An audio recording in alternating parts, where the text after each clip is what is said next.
Bismillahirrahmanirrahim. Alhamdulillahirabbil alamin wa bihi nasta'in wa ala umuri dunya waddin wassalatu wassalamu ala nabiyyina Muhammadin wa ala alihi wa ashabihi ajmain.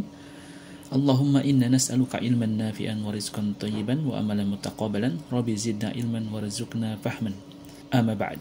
Santri kelas Munada yang semoga Allah Ta'ala muliakan, alhamdulillah kita lanjutkan pelajaran tentang mansubatul asma, yaitu isim-isim yang mansub. Setelah kita bahas dua isim mansub sebelumnya, yaitu yang pertama al-maf'ulu bihi dan yang kedua al-maf'ulu li ajli, kita sampai kepada pembahasan yang nomor 3, yaitu al-maf'ulu fih.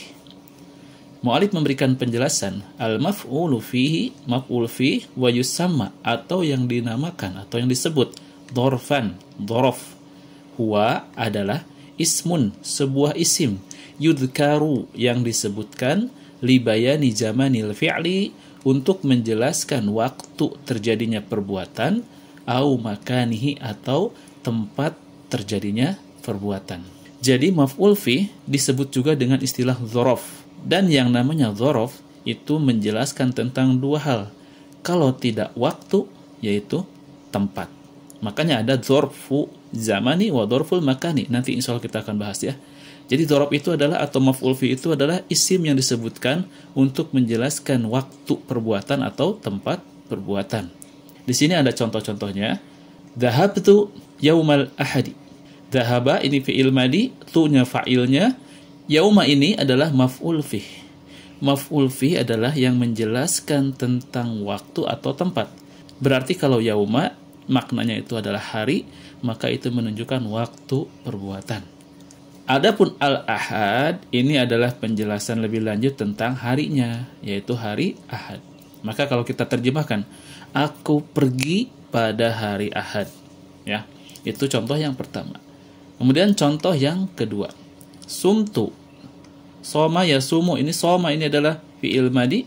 Kenapa jadi sum? Itu ada panjang i'lalnya ya. Tu ini adalah fa'il, pelakunya. Yauma ini pun sama. Yauma adalah dzarfu atau maf'ul fi yang menunjukkan keterangan waktu. Yaumal khamisi. Al-khamisi ini adalah keterangan tambahannya bahwasannya saya berpuasa pada hari Kamis. Baik, kita lanjutkan pada contoh berikutnya. Kumtu, qoma yakumu. Qoma ini adalah fi'il madi, tu-nya ini adalah fa'il, artinya aku berdiri. Amama ini adalah maf'ul fi atau dzaraf. Dzarafnya dzaraf makan, yaitu yang menunjukkan tempat. Al-ustadi ini adalah keterangan tambahan tentang amama. Maka kita artikan, aku berdiri amama di depan al-ustadi, ustad. Jadi amama ini maknanya di depan. Aku berdiri di depan ustad. Demikian kalau kita terjemahkan secara ringkasnya. Kemudian contoh berikutnya, nama al-kalbu khalfal babi. Nama ini adalah fi'il madi, artinya tidur. Al-kalbu ini fa'ilnya, maknanya adalah seekor anjing. Khalfa adalah maf'ul fi. Maf'ul fi-nya menjelaskan tentang tempat. Dzaraf makan. Khalfa ini di belakang. Al-bab itu pintu. Kita artikan seekor anjing tidur di belakang pintu. Itulah yang dinamakan dengan maf'ul fi, atau yang bisa kita sebut dengan dzaraf. Dzaraf terbagi menjadi dua, dzarful zaman wa dzarful makan. Sebagaimana yang diterangkan di sini, maf'ul fi adalah isim yang disebutkan libayani zamanil fi'li untuk menjelaskan waktu perbuatan, au makanihi atau tempat perbuatan. Baik, kita lanjut ya. Maf'ul fi atau dzaraf itu terbagi menjadi dua. Yang pertama adalah dzarful zaman yang menunjukkan tentang waktu, dan dzarful makan. Untuk dzarful makan kita akan bahas nanti. Dzarful zaman itu ada beberapa jenis. Yang pertama adalah sobahan, gudwatan, bukrotan. Ini maknanya sama-sama bisa disebutkan dengan pagi hari. Masaan, asilan, sore. Lailan, malam. Naharon, siang. Yauman, hari. Usbu'an, ini minggu atau pekan. Syahron, bulan. Sanatan, aman, ini sama ya, tahun. Kornan, kurun. Abadan, selamanya. Hinan, ketika. Tarotan, terkadang. Sabikon, sebelum. Saatan, jam. Al-an, sekarang. Qobla, sebelum. Ba'da, sesudah. Amsi, kemarin. anifan, barusan atau baru saja. Itulah dzarful zaman. Selanjutnya ada yang disebut dengan dzarful makan. Dzarful makan adalah yang menjelaskan tentang tempat. Jumlahnya lebih sedikit daripada yang dzarful zaman. Di sini contohnya adalah amama, di depan ini. Qaddama, di depan. Khalfa, di belakang. Wara'a, di belakang juga. Fauqa, di atas. Tahta, di bawah. Yamina, kanan. Shimala, kiri. Baina, antara. Haula, di sekitar. Inda, di sisi. Iza'a, di hadapan. Itu adalah dzarful makan yang menunjukkan tentang tempat. Jadi maf'ul fi bisa disebut dengan dzaraf, dan dzaraf itu terbagi menjadi dua. Yang pertama dzarful zaman yang menunjukkan waktu, yang kedua dzarful makan yang menunjukkan tempat. Dzaraf itu terbagi menjadi dua.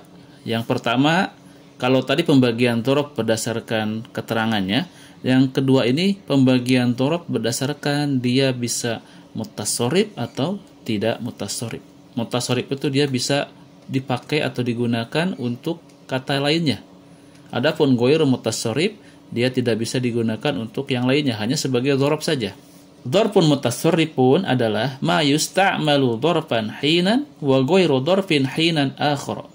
Adalah dzaraf yang terkadang dipakai sebagai dzaraf, ya. Yusta'malu ini artinya dipakai atau digunakan, wa ghairu dzarfin hinan akhar, dan digunakan atau terkadang juga digunakan selain untuk dzaraf. Contohnya, sumtu yaumal ahad. Yauma ini adalah dzaraf. Lihat dari harokatnya dengan fathah, karena dzaraf atau maf'ul fi itu isim mansub, maka tanda nasabnya dengan fathah. Tapi untuk yang ini dia pun bisa menjadi kedudukan yang lain selain dzaraf. Di sini contohnya ya, ma laisa dzarfan, apa yang bukan dzaraf. Contoh, yaumu. Nah, ini bukan dzaraf ini. Yaumul jumu'ati yaumun mubarakun. Lihat dari harokatnya. Ini dhammah, ini pun dhammah. Yaumu di sini bukan termasuk keterangan yang menjelaskan tentang waktu terjadinya fiil. Karena dzaraf itu tadi kan kita bahas di awal adalah isim yang disebutkan untuk menjelaskan tentang waktu fiil atau tempat terjadinya fiil. Adapun di sini dia bukan menjadi penjelas dari fiil karena di sini tidak ada fiil.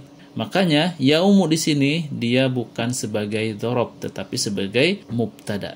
Yaumul jumu'ati, hari Jumat adalah yaumun mubarakun. Nah, yaumun di sini sebagai khobarnya.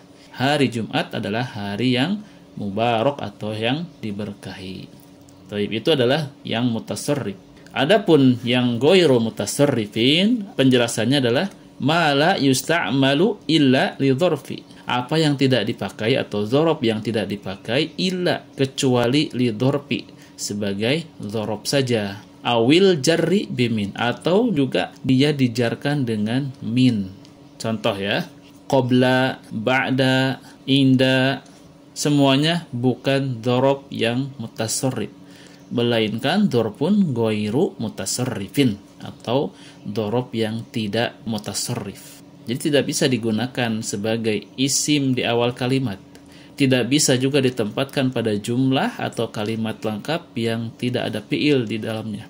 Dan dzarfu ghairu mutasarrifin ini kadang dijarkan juga dengan huruf jar min. Taib, itulah penjelasan tentang perbedaan antara dzarfun mutasarrifun wa dzarfun ghairu mutasarrifin. Mudah-mudahan bisa dipahami ya. Pembahasan berikutnya, ad-dzarfu berdasarkan dia bisa berubah atau tidak harokat akhirnya, maka dibagi menjadi dua. Yang pertama mu'rabun, yang kedua mabniyun. Mu'rabun itu bisa berubah harokat akhirnya. Contoh di sini yauman. Yauman kadang kita gunakan atau kita temukan di dalam kalimat bahasa Arab yaumun, yaumin, yauman. Ya. Lailan pun sama, lailin, lailun, lailan. Atau syahron, syahrun, syahron, syahrin. Sanatan pun sama, sanatan, sanatin, sanatun. Itu adalah contoh dzaraf yang mu'rab. Dia bisa berubah harokat akhirnya. Akan tetapi yang mabniyun, yang ini ya, adalah dzaraf yang dia tidak berubah harokat akhirnya. dalam keadaan apapun i'rabnya, dia tetap bentuknya seperti ini. Amsi, tidak akan ada kita temukan amsa atau amsu. Idza, tidak juga kita temukan idi atau idu. Haisu, haisi, haisa. Al-an, al-ani, al-anu, tidak ya. Semuanya mabni, tetap dalam bentuk kalimatnya. Amsi, ya amsi. Idza, ya tetap idza. Haisu, itu pun tetap haisu. Dan al-an, itu pun sama. Itu bedanya dorfun mu'rabun wa dorfun mabniyun. Kita akan lanjut kepada latihan. Tugasnya adalah terjemahkan ke dalam bahasa Arab. Ingat, di sini kita gunakan fi'il. Contoh, Nur Hasanah tinggal. Tinggal itu apa fi'ilnya? Nur Hasanah berarti ini fa'ilnya. Ketika kita menerjemahkan bahasa Indonesia ke dalam bahasa Arab, maka tuliskan fi'ilnya dulu, baru fa'ilnya. Di Jakarta ini adalah penjelas tentang tinggalnya Nur Hasanah. Adapun 1 bulan adalah dzarofnya. Cari apa bahasa Arabnya dari 1 bulan. Yang nomor 2, saya akan pergi ke Bandung besok. Fi'ilnya apa dalam bahasa Arab pergi ya? Saya ini adalah fa'ilnya. Kalau ada akan berarti dia fi'ilnya fi'il apa. Kemudian tambahkan huruf apa yang menunjukkan bahwasannya fi'il tersebut adalah fi'il yang belum dilakukan. Ke Bandung ini tujuannya.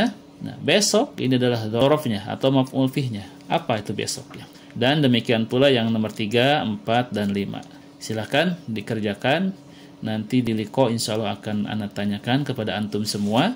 Jangan lupa dikerjakan sebelum liko, sehingga ketika di liko tatkala ditanya, antum tinggal jawab dan bacakan saja jawaban yang sudah disiapkan.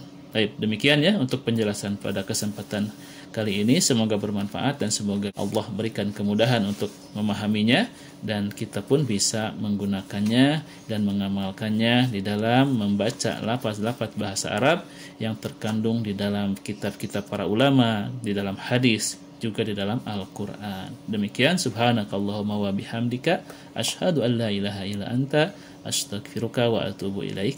Wabillahi taufiq wal hidayah. Wassalamualaikum warahmatullahi wabarakatuh.